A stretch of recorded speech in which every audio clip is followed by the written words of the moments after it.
Radio Publique Africaine.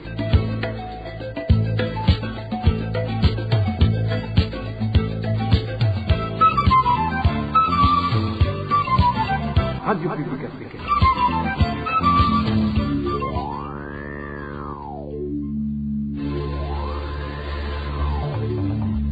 C'est le moment de suivre le journal parlé en français.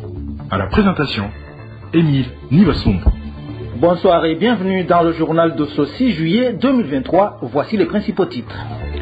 5 personnes tuées par une maladie inconnue en commune Kanyosha de la province Bujumbura. La population dénonce la passivité des autorités locales. Les détails à suivre tout à l'heure. Et la mauvaise gestion de la crise des devises et le clientélisme parmi les causes majeures citées par l'OLICOM pour justifier la pénurie du carburant. Le président de cette organisation de lutte contre la corruption a tenu une conférence de presse.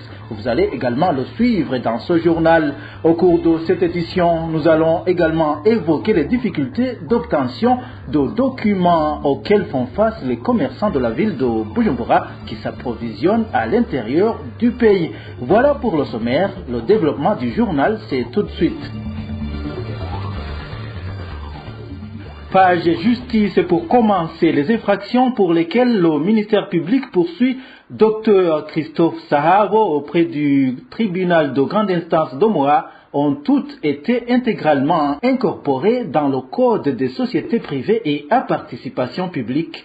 C'est ce qu'annonce l'avocat du docteur Sahabo auprès des juridictions étrangères, maître Gustave Nyonzima. C'est en réaction aux informations faisant état de l'ingérence de l'une des parties au procès Charles Ndagijimana qui aurait instruit aux membres du siège de garder l'affaire au tribunal de grande instance d'Omoa en vue de maintenir en prison le docteur Sahabo. Pire encore, déclare l'avocat, le président du conseil d'administration autoproclamé, selon ces termes, Charles Ndagijimana serait en train de tripatouiller l'actionnariat de l'hôpital Kira pour attribuer les actions des privés majoritaires à l'État. Suivez Maître Gustave Nyonzima. Le Code d'organisation et de la compétence judiciaire, en son article 54, et le Code des sociétés privées et à participation publique, en ses articles 155 à 161, prévoit que le tribunal de commerce est seul compétent pour connaître des litiges entre les actionnaires d'une société commerciale de façon limpide. L'article 54 du Code de l'organisation et de la compétence judiciaire stipule que le tribunal de commerce est compétent spécialement pour connaître des infractions liées à la législation commerciale ainsi qu'à leur mode d'exécution, y compris même pénal. Et l'article 17 du Code de l'organisation et de la compétence judiciaire attribue uniquement au tribunal de grande instance de connaître de toutes les infractions dont la compétence matérielle ou territoriale n'est pas attribuée à un autre tribunal. Dans le cas d'espèce, il s'agit d'un conflit entre actionnaires d'Okira et le cas spécial et relatif est déjà soumis au tribunal de commerce et devant le tribunal de grande instance d'Omoa, Dr Christophe Sahabo est poursuivi par le ministère public sur base des infractions prévues par les articles 357, 360, 363, 364, 474 et 475 du Code pénal. Or, toutes ces infractions et articles du Code pénal ont été intégralement incorporés dans le Code des sociétés privées et à participation publique à ces articles 154 à 161, lequel code est guidé par le tribunal de commerce. On voit qu'il y a une main souterraine pour orienter les juges du tribunal de grande instance de faire ceci et cela, mais la loi est claire en la matière. C'est plutôt le tribunal de commerce qui devait connaître de cette affaire, y compris même des mesures d'exécution pénale. Le dossier Kira dépasse l'entendement. On a appris même que Charles Ndagijimana, président du conseil d'administration autoproclamé, ainsi que la direction intérimaire, sont en train même de changer unilatéralement la répartition de l'actionnariat d'Okia, en violant même les procès-verbaux de la société Kira de 2015, même à 2022, et en violant même le rapport d'audit d'octobre 2022. Voilà, c'est Maître Gustave Nyonzima. Il était au micro de notre confrère Bob Rugurika. Le jugement rendu dans l'affaire émilienne, secrétaire de l'école technique Chris Roy de Gitega, prouve qu'il n'y a pas de justice équitable au Burundi. Propos de Marie-Louise Barichako, présidente du mouvement Inamahoro des femmes et filles pour la paix et la sécurité au Burundi. Elle fait également savoir que cet agissement des responsables de la justice laisse perplexe toute personne qui souhaite la paix, la sécurité et le respect des droits de tous les Burundais sans discrimination. Écoutez plutôt Marie-Louise Barichako. La justice équitable et l'indépendance prônée par le président Ndayishimiye depuis sa prise de fonction est encore une fois compromise par ceux-là même qui avaient la charge d'en faire une réalité pour la population. Le jugement rendu dans l'affaire émilienne Sibomana en date du 27 juin 2023 a étonné et choqué plus d'un lorsque Mme Émilienne Sibomana, pour avoir dénoncé le directeur de son école, Christ Roy de Mushasha en province de Gitega, au lieu d'engager immédiatement des enquêtes et de traduire en justice l'auteur de ces actes de viol dénoncés par Émilienne Sibomana, on réalise que toutes ces accusations n'ont attiré aucune attention des organes judiciaires, même si la dénonciation a été faite devant des responsables. C'est donc un déni de justice à l'endroit de Mme Émilienne Sibomana et des enfants victimes de ces actes dont est accusé le directeur de l'école. Leur sort ne semble poser aucun problème pour les responsables du pays qui choisissent la réputation du criminel. Cet agissement des responsables de la justice laisse perplexe toute personne qui souhaite la paix, la sécurité, le respect des droits humains de tous les Burundais sans discrimination. Comment pouvons-nous dire qu'il y a la paix, la sécurité, la bonne gouvernance et le plein respect des droits humains au Burundi quand nos enfants ne peuvent même pas aller à l'école sans se sentir menacés et exposés à la destruction? Comment pouvons-nous espérer que l'école accomplira sa vocation d'éduquer et de bâtir les fondations de l'avenir du pays quand des éducateurs qui osent manquer à leur responsabilité première et s'adonner à la honteuse vie de débauche sur les enfants, au lieu de secourir ces enfants, c'est la réputation de ces criminels qui est protégée? Comment pouvons-nous en effet espérer voir ce Burundi que nous voulons dans un proche avenir quand une citoyenne honnête comme Émilienne Sibomana se sacrifie, accepte même de perdre son emploi sur le faux et même sa vie, et dénonce l'innommable comportement d'un supposé éducateur, et c'est elle qui est punie au lieu de s'attaquer à ce mal qui menace des vies humaines, la vie des familles et la vie du pays dans son ensemble. Marie-Louise Barichako revient également sur le cas de la jeune fille de l'école fondamentale Rukana 2 en commune Rugombo qui a été chassée de l'école pour avoir été engrossée par un enseignant. Ce dernier n'a pas été inquiété. Suivez encore une fois Marie-Louise Barichako. Cela fait quelque temps que nous dénonçons les viols et violences faites aux femmes et aux filles et l'action des dirigeants semble traîner. Il est temps que ce crime soit déclaré inacceptable dans notre pays et que leurs auteurs soient sévèrement punis. On doit dire non à l'impunité de ces actes pour ramener les Burundais à ces valeurs d'éthique, de dignité et de sens d'humanité qui nous ont élevés à ce jour. Si les Burundais et les dirigeants du pays ne prennent pas garde, la nation risque de s'effondrer, que nul ne dise qu'il ne voyait pas venir. Le viol et les violences faites aux écolières se généralisent. Le ministère de l'Éducation le sait, le ministère de la Justice le sait, le ministère en charge des droits de l'homme le sait, mais aucune voix ne s'élève. Souvenons-nous de ce cas de cette fillette de l'Ecofo de Rukana 2 en commune Rugombo, engrossée par son enseignant, et c'est elle qui a été chassée de l'école pendant que l'enseignant en question n'est pas inquiété. Voilà le Burundi d'aujourd'hui.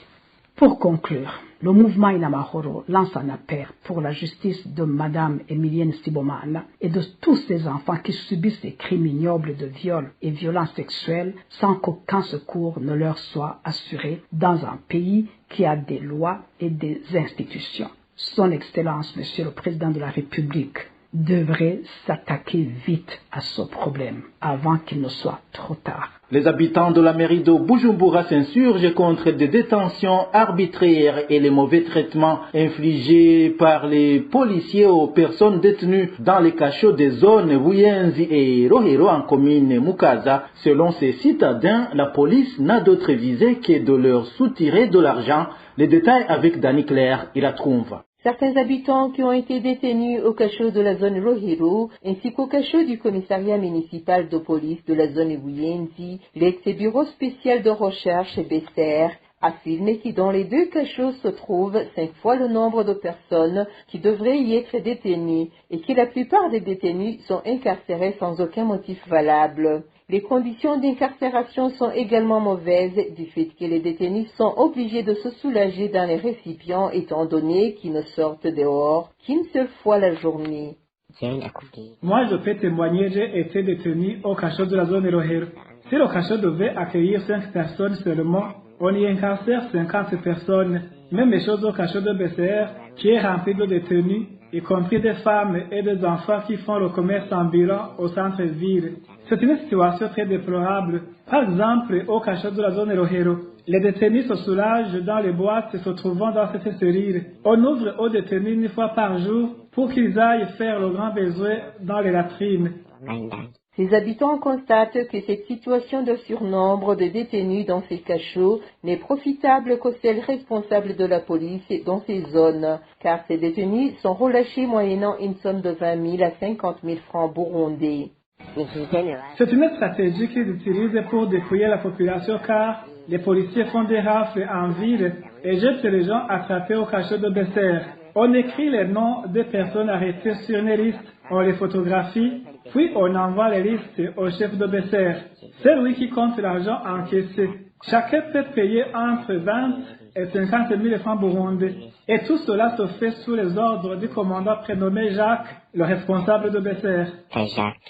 Les citoyens qui ont déjà subi cette injustice demandent avec insistance à la CNIDH de jouer son rôle pour que les gens ne soient plus incarcérés pour rien dans ces cachots et encore plus de l'argent injustement. Également que la CNIDH puisse s'acquérir de ces mauvaises conditions carcérales des détenus et qu'elle puisse traduire devant la justice les responsables de la police dans ces zones, afin que les droits des citoyens ne soient plus violés. Dans un instant, nous parlons santé. Une maladie non encore identifiée sème la panique sur la colline Kavumu en commune Kanyosha. Nous sommes dans la province Bujumbura. En l'espace d'une semaine seulement, 5 personnes ont été emportées par cette maladie qui aurait les symptômes du choléra. La population dénonce la passivité de l'administration locale. Le point avec Inès Gakiza. La dernière personne victime de cette maladie non encore identifiée sur la colline Kavumu, zone Mudira de la commune Kanyosha, en province de Bujumbura, est morte dans la soirée de ce mercredi 5 juillet. C'était la 5e victime. Dans la mi-journée, via le réseau WhatsApp, Joël Niundima, le chef de la colline Kavumu, a informé les membres du groupe des natifs sur la présence de cette maladie. Cet administratif à la base annonçait déjà 4 morts et indiquait que les caractéristiques de la maladie sont la diarrhée et les vomissements. Sur la colline Kavumu, il y a apparition d'une maladie qui a déjà fait 4 morts. La population semble vouloir en faire un secret. Les uns se sont fait soigner et guéris, mais une fois de retour à la maison, ils n'en informent pas l'administration, oubliant qu'ils peuvent une nouvelle fois en attraper. Cette maladie a les symptômes du choléra, la diarrhée et le vomissement. Toute personne qui verra ces symptômes est priée d'informer l'administration et par la suite aller se faire soigner. Selon la population locale, cette maladie est apparue il y a près d'une semaine. Toutefois, le nombre total de personnes déjà atteintes de la maladie n'est pas connu. Tout malade se débrouille selon ses moyens. La majorité va au centre de santé Susada, un centre de santé de la localité, mais d'autres vont directement dans les hôpitaux. En mairie de Bujumbura, pas d'ambulance. Les malades se débrouillent avec des taxis-voitures. Un autre facteur qui, selon la population, pourrait contribuer contribuer à la propagation de la maladie. Cette population de Kavumu craint une propagation à grande vitesse puisque aucune action de désinfectation n'a été faite chez les personnes atteintes de la maladie. Le comble de malheur, la colline Kavumu connaît un manque criant d'eau potable. Nous y reviendrons. Pour clore la page santé, 12 pays africains dont le Burundi recevront 18 millions de doses de vaccins antipaludiques pour la période 2023-2025. L'UNICEF indique que la priorité a été donnée aux pays où le risque de maladie ou de décès lié au paludisme est le plus élevé chez les enfants. Onésime Dushimagizé nous en dit plus. Le vaccin antipaludique est utilisé dans 3 pays depuis 2019. Le Ghana, le Kenya et le Malawi administrent ce vaccin dans le cadre du programme de mise en œuvre du vaccin antipaludique coordonné par l'OMS et financé par Gavi, l'Alliance du vaccin, le Fonds mondial de lutte contre le sida, la tuberculose et le paludisme et UNITAID. Dans ces 3 pays, ce vaccin a été administré à plus d'1,7 million d'enfants. Selon l'UNICEF, ce vaccin s'est avéré sûr et efficace, entraînant une réduction substantielle des cas graves de paludisme et une diminution du nombre de décès d'enfants. En plus des 3 pays pilotes, le nouveau lot sera déployé dans 9 autres pays pour faire un total de 18 millions de doses dans les 12 pays. Les 9 pays supplémentaires, c'est notamment le Bénin, le Burkina Faso, le Burundi, le Cameroun, la République démocratique du Congo, le Libéria, le Niger, la Sierra Leone et l'Ouganda. Selon le plan stratégique national de lutte contre le paludisme 2021-2027 au Burundi, le paludisme demeure la première cause de morbimortalité avec une prévalence estimée à 27%. En 2017, 59,4% des causes de décès hospitaliers selon l'OMS. L'Organisation mondiale de la santé indique qu'au Burundi, quoique toutes les tranches d'âge à travers tout le pays soient exposées au risque de développer un épisode de paludisme, les enfants de moins de 5 ans et les femmes enceintes paient le plus lourd tribut. Le nouveau vaccin antipaludique devrait commencer à être administré dans les 9 nouveaux pays africains, dont le Burundi, au début de l'année 2024. Dans un instant, nous abordons la page Société. Les habitants de la zone Kinama en commune Nhahangwa, nous sommes dans la mairie de Bujumbura, s'inquiètent de la pénurie d'eau potable qui persiste. Ils demandent à la régie des eaux de songer à trouver une solution à ce problème. Plus de détails avec Elvis Niomongere. Ces habitants de la zone Kinama, commune Nhahangwa, indiquent que l'approvisionnement en eau potable n'est pas régulier depuis le début de cette année. Notre source fait savoir qu'habituellement, ils achètent de l'eau puisée par les taxis vélos dans les autres localités et le prix d'un bidon de 20 litres varie entre 300 et 500 francs burundais. La question de manque d'eau fait peur. Ce problème existe réellement. Dans mon quartier, nous puisons l'eau à 3 heures du matin, puis vers 5 heures du matin, l'eau tarie. La situation se présente ainsi. Ce problème est devenu un casse-tête. Si tu veux de l'eau, tu en achètes chez les conducteurs de taxi vélo à un prix de 500 francs ou 300 francs burundais. Ils vont en acquiser ailleurs comme à Rubirizi en commune Mutimbuzi. Ce problème de manque d'eau potable est devenu un fardeau dans les ménages, puisque les habitants sont obligés d'en acheter au quotidien, comme l'indique notre source. La situation devient plus alarmante à ceux qui n'ont pas de boulot. Tout dépend de la taille d'une famille. Si tu as 6 enfants, tu comprends qu'ils ont besoin d'une grande quantité d'eau. Un bidon coûte 500 francs et tu peux acheter 5 ou 6 bidons ou même 10. C'est une énorme somme par jour, alors que le salaire n'augmentait pas pour les fonctionnaires de l'État. La situation est plus grave pour ceux qui n'ont pas de travail, même ces fonctionnaires pleurnichent. Ces habitants de la zone de Kinama demandent à la régie des eaux de songer à la réorganisation de la distribution de ce produit dans différentes zones pour que ce fardeau leur soit allégé. À la régie des eaux, nous demandons de bien organiser la distribution de l'eau et de nous donner ce produit à tout moment, parce que nous cessons de collecter l'argent auprès des clients qui paient des factures. Si tu y vas, tu trouves de longues files de gens qui attendent de payer la facture. Nous demandons que cette question soit résolue, qu'ils donnent de l'eau dans les heures propices pour que les gens ne se réveillent pas pendant la nuit. C'est très fatigant. Dernièrement, les responsables de la régie des eaux ont annoncé qu'ils sont au courant du problème de manque d'eau potable, mais ils ont promis qu'ils sont à l'œuvre pour le résoudre. Je vous le disais en titre, les commerçants de la mairie de Bujumbura qui s'approvisionnent à l'intérieur du pays indiquent qu'ils ont des difficultés à obtenir des autorisations, sauf en cas de favoritisme. Un commerçant peut passer plus d'une semaine avant d'obtenir le document en question. Les détails avec Eric Nyonzima. Les documents nécessaires dans la circulation des produits alimentaires d'une province à l'autre sont difficiles à obtenir d'après les commerçants. Notre source à mairie de Bujumbura affirme que tu peux passer une semaine en attendant des documents, mais en vain. Ces documents exigés doivent être signés par l'administrateur et le gouverneur ou le chef de zone et le maire pour la mairie. Par exemple, moi, j'ai fait la demande lundi de la semaine dernière et je totalise exactement une semaine et un jour, mais je n'ai pas encore eu ce document. Nous avons écrit des lettres, mais pas de réponse. Malheureusement, il y a un ou deux commerçants que nous constatons qu'ils les ont obtenus. C'est pourquoi nous nous demandons si c'est le favoritisme qui prend le devant. Le gouvernement ne nous facilite pas dans notre activité. Ces commerçants indiquent que si cette situation persiste, il pourrait y avoir une famine en mairie de Bujumbura, vu qu'elle s'approvisionne en grande partie des produits alimentaires en provenance de l'intérieur du pays. Moi, je trouve que si jamais on ne nous donne pas facilement ces documents pour que nous puissions continuer à apporter ces produits alimentaires comme à l'accoutumée, la population va connaître une situation de famine, car nous allons arrêter de travailler et personne n'approvisionnera plus personne. Donc, ces produits vont rester où ils sont. Et comme les habitants des chefs-lieux n'ont pas suffisamment de terre pour cultiver, ça sera une catastrophe.